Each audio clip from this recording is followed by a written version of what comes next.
I'm Dennis Anderson along with Pamela Fish, and here's what's coming up on Almanac North. The Head of the Lakes United Way has an expanded territory, and its new annual campaign theme focuses on the power of a unified community. Well, in less than 2 weeks, tall ships will be sailing into the Twin Ports. Tonight, an update on the Tall Ships Festival and the historic sailing ships heading this way. And the region lost two important voices this week. We'll remember Jack Riola and Jim Northrup. These stories and more coming up next on Almanac North.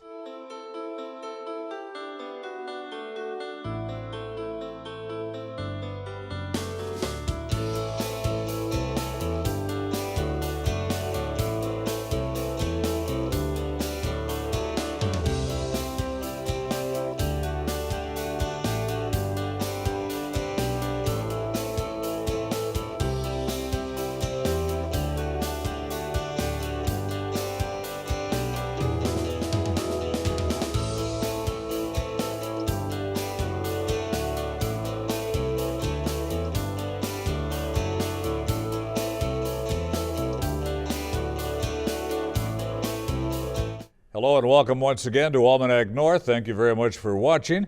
Pamela Fish is here this week filling in for Julie. Thanks for being here, Pam. Yeah, no problem. Good to see you again. Always love having you on the program. Time to introduce our very first guest. All right, let's get to it. Thanks, Denny. It's been an eventful year for the Head of the Lakes United Way. It has a new name and an expanded territory, now one of the biggest in the country geographically.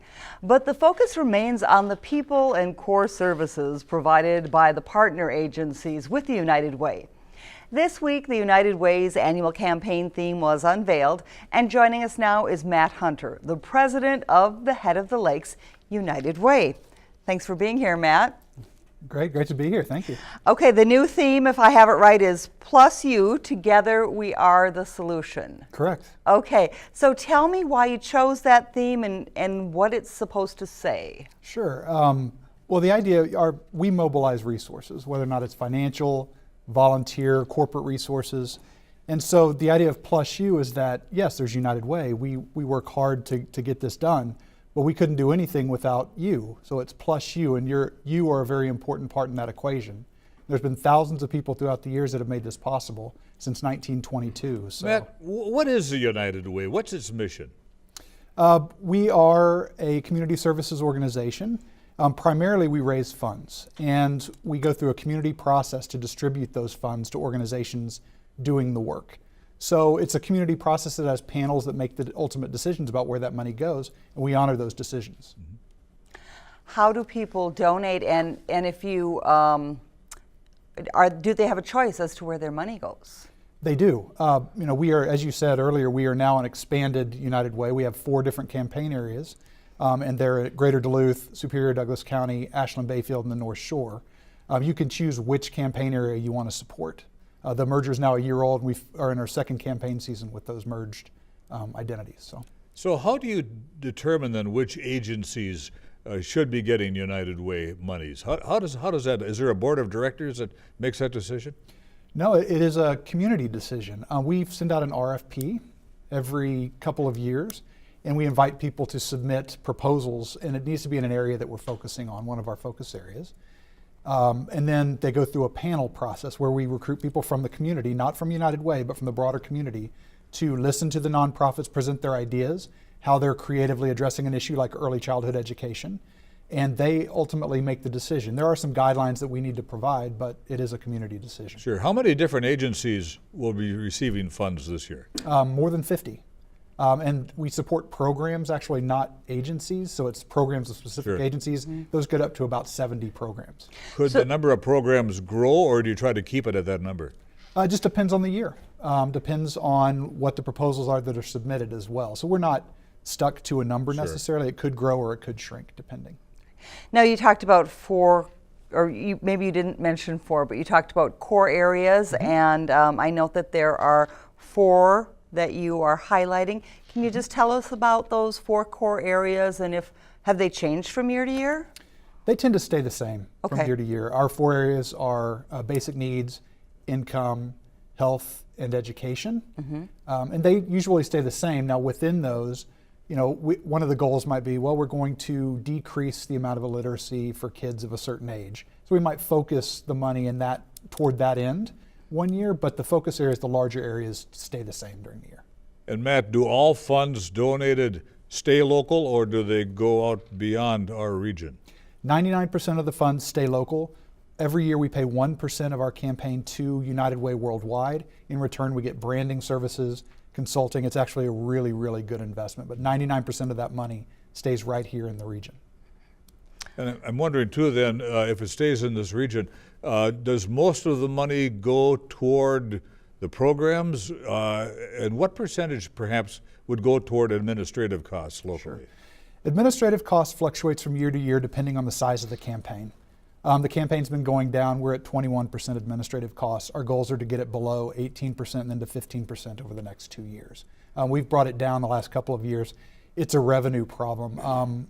And I can describe that if you'd like me to, about what's happened on the United Way Worldwide level and what we've experienced here over the last 5 years in campaign size. Mm-hmm.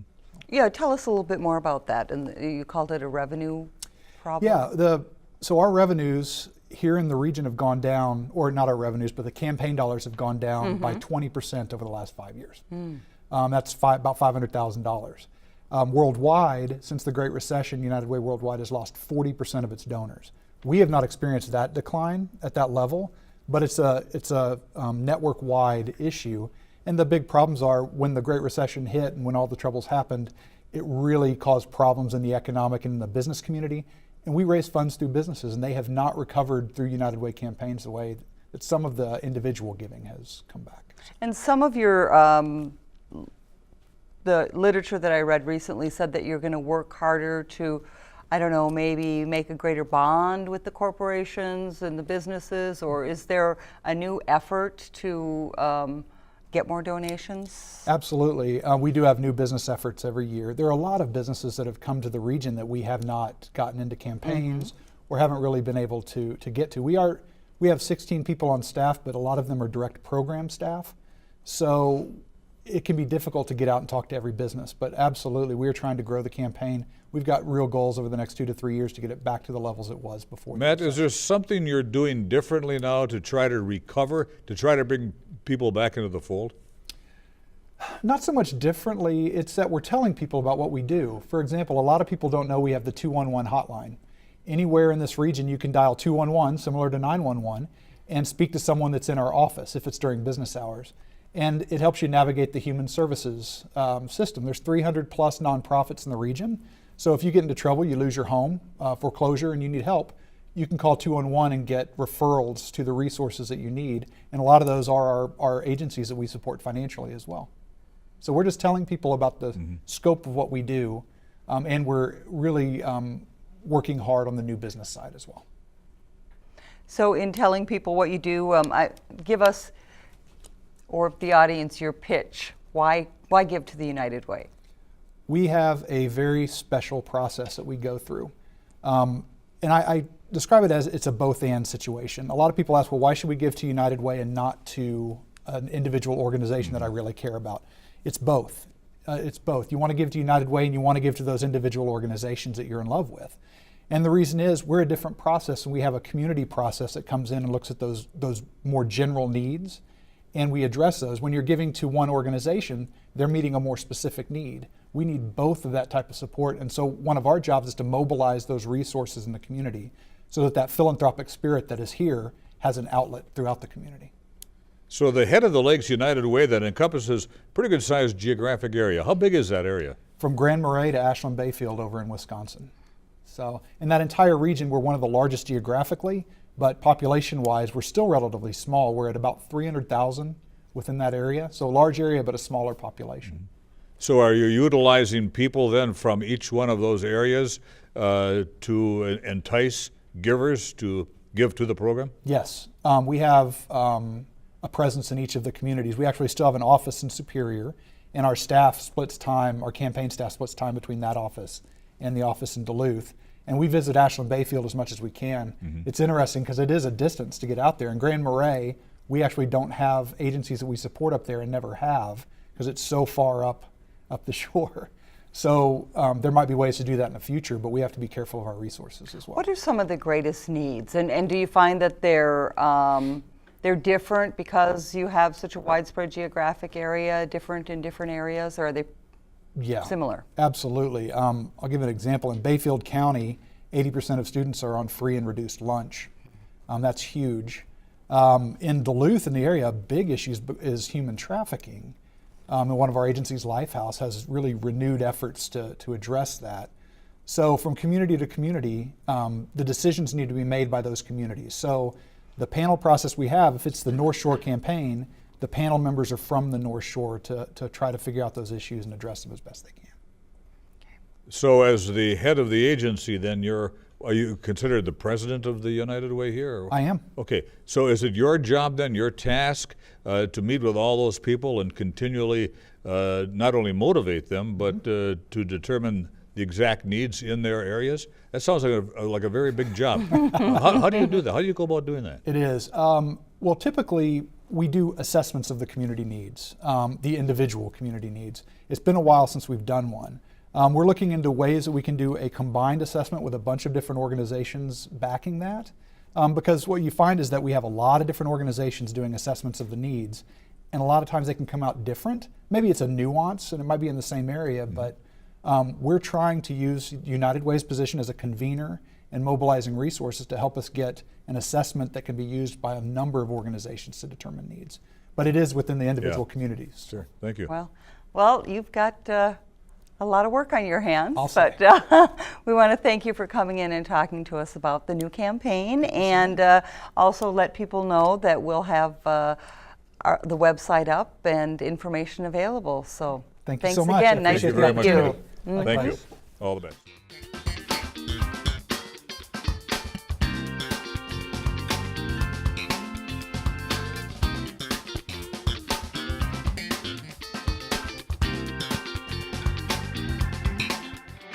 Now, let's dig into our news file archive for a look at what was making news 25 years ago this week.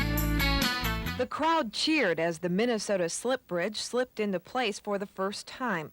After a children's dance troupe took the initial trip across, the stampede began, everyone wanting a feel for the new waterfront connector. I think it's upgrading the whole area, the waterfront area, and I think it's tremendous. I think you ought to keep it up. It's a good thing for the city. Now we can get easily anywhere you want to go. So get to the arena real quick, get over to Grandma's real quick, depending on where you park your car at, and have a good time. Gary Hansen brought up a good point, parking. Planners say alleviating parking problems in Canal Park was one of the strong selling points when deciding whether or not to invest more than $500,000 in the project. Well, we think that the 1,500 spaces that DEC will provide, especially for employees of Canal Park, will really free up the parking over in Canal Park. It's one of the major solutions to that crunch that happens over there, and why we committed the dollars to doing it. Now that the money is spent, only time will tell if parking problems will improve. DEC people feel that people will park at the DEC and then walk over, so that might alleviate some of it. It might turn out so that people will park in Canal Park and walk over to the DEC in downtown too, so we don't quite know what's happening. That's got to sort itself out yet.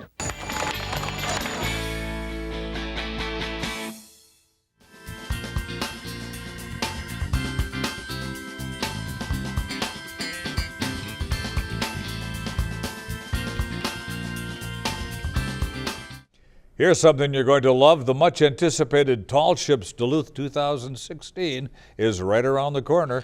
And judging from past Tall Ship events, thousands of visitors from around this entire region will be heading to the Twin Ports. Now here's a unique opportunity to see historic and vintage vessels up close and maybe even set sail on one. Well, the big event kicks off with the Parade of Sails under Duluth's aerial lift bridge on Thursday, August the 18th, and continues through August 21st. Joining us now is Abby Mlinar, the Director of Events and Marketing with Draw Events, the Tall Ships production company. Abby, thank you very much for being here. How is this year's event going to compare with, say, the last time we had Tall Ships in Duluth? Oh gosh, in some ways it doesn't even compare. We as an event company want to keep making it bigger and better and more exciting for people, give them another reason to come if seeing these awesome ships isn't enough. So this year we have way more in the attraction type of thing for you to see and do. We have way more vendors. We're going to have 170 fine art vendors because we partnered with Art in the Park. We're going to have the world's largest rubber duck, which in and of itself is an event. You can come and check it out. It's 61 feet tall. It's honestly the craziest thing you've seen. You know, Abby, you brought up a good point. You called them awesome ships. What is the public's fascination with these tall ships? Oh gosh, honestly, I'm not a sailor girl. I'm not. But it's always amazing to me how many people come to these events. And what my theory is for Duluth is that we're landlocked people. We don't see ships often. We don't. So we have people from Illinois, we have people from Wisconsin, we have people from Minnesota and the Dakotas who all come to this area to see these amazing vessels that they don't get to see normally. It's the people on the East Coast take for granted. Yeah, largest event in the region's history. That's a lot to put on, to plan, to pull all together. How do you guys do it? It takes a lot of advanced planning, but this is all we do. We specialize in tall ship festivals. So every year we'll do a different event in a different coast. We do Great Lakes, then we do West Coast and East Coast, and so tall ships are our world in a way. How many tall ships will be here, Abby? This year we're going to have 9 now. Really? Yeah. It's going to look like an old-time Navy. Yeah, it will. We've had more in the number of ships, but we haven't had this caliber of ships before. We're going to see some pictures as we continue to talk about the ships, and I don't know if you just want to touch on some of them. I know that the El Galleon is one that we've heard a lot about and we're excited to see because it's, I think, a replica of one of the oldest ships. There it is right there. Yeah, there's the El Galleon. Honestly, this is the most impressive ship I have seen in my entire life, and I've seen a lot of ships. When this one finally came into the Delaware River in Philadelphia, I was actually standing over in Camden. It's between the two states. It blew me away, and it is a showstopper. If you're going to come to the event, get in line at El Galleon first. It's amazing. It's 5 decks. So this ship stands so high off the water that they have 5 stories in the belly of it. I got to tell you, pirate movies were big when I was a little boy. That looks like a pirate ship. Yes, it is. I mean, this is what the original pirate ship was. The history of it is a trade vessel that it is. This ship was made in Spain. Its home port is in Spain. It's spent some time in the United States now, but this ship, it was a historical recreation to celebrate the history.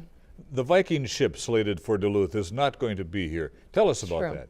Yeah, unfortunately the Viking ship is not going to be here, and we are really disappointed about that due to circumstances that we tried our hardest to sway, but it just were out of our control. Couldn't raise enough pilotage fees? Yeah, and we offered to help in the ways that we could, and we tried to help politically as well, since financially wasn't enough, and the ownership of the ship just decided that they have to turn around. So is this a common problem? Yeah, I guess we hadn't heard about this until this year, I guess. Yeah, well, pilotage is a thing, and it's always been a thing. Even ships that aren't tall ships have to do this. Right. But all of our foreign ships, which is El Galleon and Mist of Avalon, they're from Nova Scotia, they have to have a pilot on board as well whenever a foreign flag ship is in United States waters. The tall ship Bounty was in Duluth a few summers ago, then lost in a hurricane at sea. That was a beautiful vessel. It was. It's a really sad story, and it touched everybody in the sailing community's hearts because everybody knew that ship and everybody knew people that were involved in that ship, and it was just a tragic situation. But it's the nature of tall ships in general is, I mean, not being in that type of situation, but with Draken, for instance, not everything always works out, and things happen that you don't expect, and it's happened at every event we've ever had that one ship just ends up not being able to come, and unfortunately it was Draken this time. Yeah. Are there challenges in getting them here? I mean, just the travels, do they present a lot of challenges for these ships? Yeah, Duluth is the furthest port that these ships have to travel, and we're the only event in Lake Superior that's part of the Tall Ships Challenge, and so these ships have to travel the whole entire lake of Superior just to get to us, and that's the only reason. But not only that, they're sailing through the entire Great Lakes system. You mentioned the Tall Ships Challenge. What exactly is that? So the Tall Ships Challenge is organized by Tall Ships America, and it's the race that the ships participate between the ports. So there's a certain amount of sanctioned events that the ships participate in, and that's the challenge between them. Now, the public will not only be able to get on the ships, but some people will be fortunate enough to be able to sail on these vessels. Yeah, it's true. We sell 3 different types of tickets. One is you can enter the event and not set foot on a ship. We say that this is for the people who get seasick just looking at them. We also have a ticket that allows you to tour ships. You can choose a one-day, multi-day, or the most deluxe is going out for a sail. And some of the ships like Pride of Baltimore will be doing sails. Wow. And that ship's also going to do cannon sails. Really? Yeah, they'll be letting off some cannons. It's just the powder, no actual cannons. But No you can cannonballs will be flying. experience that because a couple of the ships were in wars together, and you can experience what that might have been like. Yeah, incredible. People are going to be clamoring for the event, we know, but are there a lot of tickets for these special rides and such? So the crazy thing about Duluth is such a popular event, the day sales do sell out really quickly. So they did sell out in the first wave, but we have had a couple other waves come in where the ships have offered up more seats, that type of thing. And it might happen again, and if so, you should be on our email list, and we'll alert people if that happens. Abby, do these tall ships travel to other parts of the world? Where do they spend their winters? It's a good question. They're all independently owned or nonprofit owned, so they have different ports of call or home ports. Appledore 5 was coming to our event. They winter in Key West occasionally, even though they're from the Great Lakes here. But it all depends. El Galeon is from Spain, but they've been spending a lot of time in Florida as well, St. Augustine. So literally anybody, Pam Fish, could buy a tall ship and It's true. Well, absolutely. I'll be a deckhand. Several million dollars. Several. Some of them too have an educational purpose to them. It's true. I'd say almost half of the ships coming here are an educational vessel that take out young sailors, adult sailors. You can pay to go on for months at a time or just a few days and learn about sailing. And how about the crews? Are they very large? Oh, it depends. Varies ship to ship. Some of the smaller ships, some of our day sail ships might only have 8 crew, but El Galeon has upwards of 70. Wow. Really, that many on one vessel? Yeah, it's Wow. it's an awesome thing to see. You know, when we look at something like the El Galeon, and it's just remarkable, it makes me wonder how exact these replicas are. And I suppose you can't know that a lot of times, but are people looking for that? Is that something? Are people, so into these and know so much about these tall ships that they're checking them out for? Oh, totally. Yeah, it's really cool to see the different types of people who come to our events. And some of them are the maritime people, the people who are ship heads, as some people like to call them. Yeah. They know the facts, they want to investigate. But some people, and a great reason why we love bringing the deck to our tall ship events, is because people come who aren't into maritime culture, and all of a sudden they get to experience how amazing these ships are, and all of a sudden the sailing culture has a new fan and a new supporter. Sure. Well, thousands and thousands of people will be here in town. One more time, Abby, the dates for this big event. August 18th through the 21st. It's a Thursday through Sunday. Coming up here in a couple weeks. You can find all information at tallshipsduluth.com. What a way to spend a few days in August, huh? Should be really fun. Yeah. Hoping for good weather. Okay. Thanks, Abby. All right. Appreciate Abby, all the thank you very, information. very Nice much. to meet you. Appreciate it. It's going to be a fun event. It will. Thank you. Okay.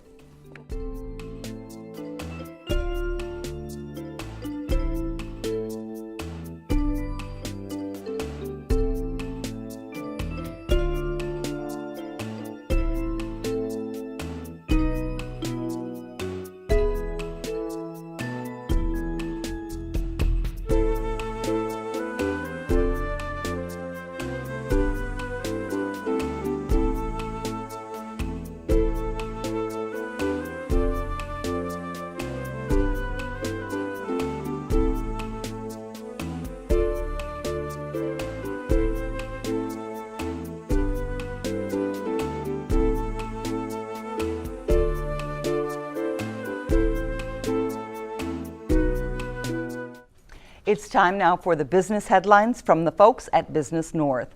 One of the region's most respected commercial foresters, Jack Riola, died last week at age 77 following a short battle with brain cancer. During his lifetime, Riola personally planted more than 1 million white pine seedlings and was author of Bringing Back the White Pine. He owns several forest products companies and was named Minnesota's Small Businessman of the Year by the U.S. Small Business Administration. He also was a longtime member of the Board of Directors for Elite and Minnesota Power. City officials are preparing for a 10-year update of Duluth's comprehensive plan. The upcoming effort, called Imagine Duluth 2035, will be conducted in a different manner than the previous process. Large community meetings will be replaced with focus groups and community outreach. The process will be led by municipal staff instead of an outside consultant. City officials say a key to the effort will be to gain input from a broad cross-section of people.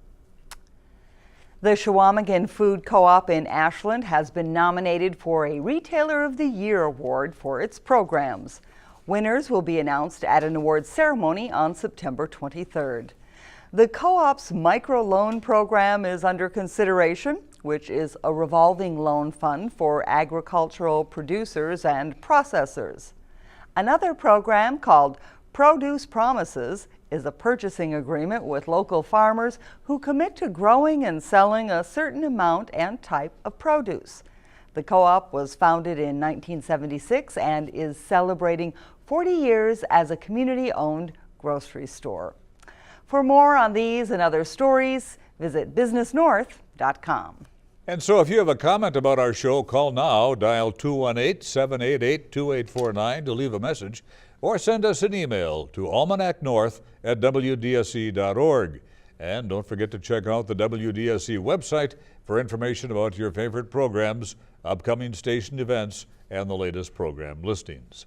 And Pam, thanks again for filling in. Always good to work with you. You as well. All right. We leave you tonight with some thoughts about an important Ojibwe leader who died this past week. Jim Northrup, highly regarded as an author and storyteller among Native and non-Native peoples, passed away from cancer on Monday. Jim's open and honest poetry about his life experiences touched and helped heal many in the region. Jim lived true to his Anishinaabe heritage and was a strong advocate for the Ojibwe language. Jim Northrup was 73 years old. For Pam and the rest of the crew at Almanac North, I'm Dennis Anderson. Have a great weekend. Good night, everybody, and be kind.